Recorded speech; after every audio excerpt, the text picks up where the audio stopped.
This is Group 1. Our group members consist Prisoner Emily, Violet, and Ben as the cameraman. Together, we'll be presenting about the hypodermic needle theory. Let's start with the definition first. So, this theory suggests that the media has a direct and meaningful influence on audiences, like being injected with hypodermic needle, that the audience is passive and what they see, they will add up or believe, and the public is easily brainwashed by the media. The majority of the copycat murders are heavily related to this theory. So, what is a copycat crime? A copycat crime takes place when the predator watches, hears, and plays something and goes and acts out on the crime. The hypodermic needle theory lives on today in tabloid news reports about the copycat crimes. News with no bias, news with no exemptions, including nothing but the truth. This is VB 204 Real News Patrol, broadcasting live at Thailand. This is Emily, your favorite news anchor. On December 14, 2012, at an unknown time, Adam Lanza, 20 years old boy, killed his mother Nancy, 52 years old, with a .22 caliber Savage Mark II rifle.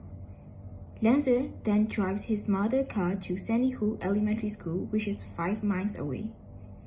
6 adult women, 12 girls, 8 boys, all ages around 6 and 7 years old, are killed brutally by Adam Lanza at Sandy Hook Elementary School. Here's Violet with the detailed story. Everyone, this is reporter Violet of VEB News. Now I'm at Sandy Hook Elementary. As you can see, there are a lot of parents, teachers, and victims who are mourning for the loss of their loved ones in despair. Now I'll continue with the story. At approximately 9:30 a.m., Lanza arrives at Sandy Hook Elementary, which has about 700 students. He shoots his way through the entrance, although there is security which required visitors to ring for admittance. The first 911 calls to the police are made approximately at 9:30 a.m. The police and the first responders arrive 5 minutes later. Lanza then enters 2 classrooms and kills 20 children as well as 2 teachers of their respective classes. He then dies by suicide in the second classroom, which eventually ends the rampage in less than 11 minutes.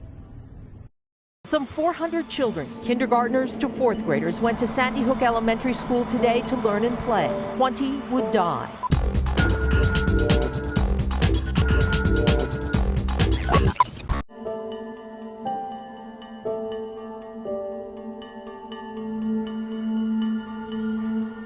I was in the gym and I heard I heard like 7 loud booms, and the gym teachers told us to go in the corner. So we all huddled, we started crying. All the gym teachers told us to go into the office. Inside the school, police found the shooter dead. Who kills kids like this? Police say they never fired a shot. Many of the shooter's victims, the youngest children in the school. I heard what sounded like a popping sound. Then some noises coming over the loudspeaker. Sounded like weeping noises.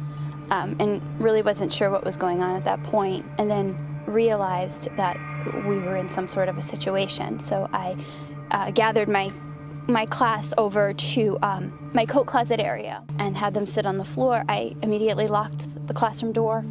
As I was doing this, I was reassuring them, it's okay, everything's fine, we'll be okay. They were able to hold it together. They were amazing. They were quiet when I needed them to be, and they held each other.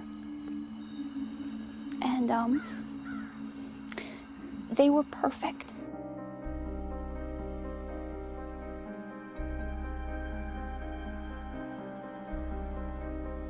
First they'll be typical kids, you know, being silly or fighting, and then all of a sudden my daughter will get serious. Last night was tough. She was in bed and she kept saying, I can't get it out of my head. She was saying that this morning. She goes, I can't get it out of my mind. When she was leaving the school, that she had seen some bodies on the floor. Adam Lanza was obsessed with the past mass killings and even created a detailed spreadsheet more than 7 feet long, documenting hundreds of killing sprees and attempted murders. He had conducted extensive research on several mass murders prior to the Newtown massacre, which proves the theory that Newtown was trying to outdo the other mass killers. Police found several articles in Lanza's room, and moreover, officials found documents in the Lanza home on virtually every mass murder in the United States and elsewhere. The police also believe that the spreadsheet that Lanza compiled was in fact a score sheet. That is also another evidence that Lanza was a video gamer with the intention to put his name at the very top of that list. So he picked an elementary school because he felt that it was a point of least resistance, where he could rack up the greatest number of kills. Thank you, Violet. I will continue from here. According to the video, 20-year-old Lanza operated like a video gamer in not wanting to be killed by the police, because that would have caused him losing points in his very bloody game at Sandy Hook. Police believe Gunman killed himself because, in accordance to every game, if someone kills you, they get your points, so he committed a suicide. Lanza appears to fit a class of mass murder involving severe mental illness that may be vulnerable to media influences, from movies to news coverage of other slayings. He thought he was doing something heroic and noble to follow in their footsteps. So this video is the example of the hypodermic needle theory. In this video, the media can be considered as the violent games that Adam Lanza, the school shooter, played, and in the influence of the violence and the satisfaction he got from the games, he acted out on this brutal massacre. Moreover, his unusual patronization of famous killers and their killing sprees that have been covered in the newspaper led him to commit such a crime. Thus, media is considered to be a dangerous drug or a killing force that immediately and directly penetrates to a person's system. And Adam Lanza had been the passive audience of the media he consumed. Thank you everyone for watching. This is Group 1.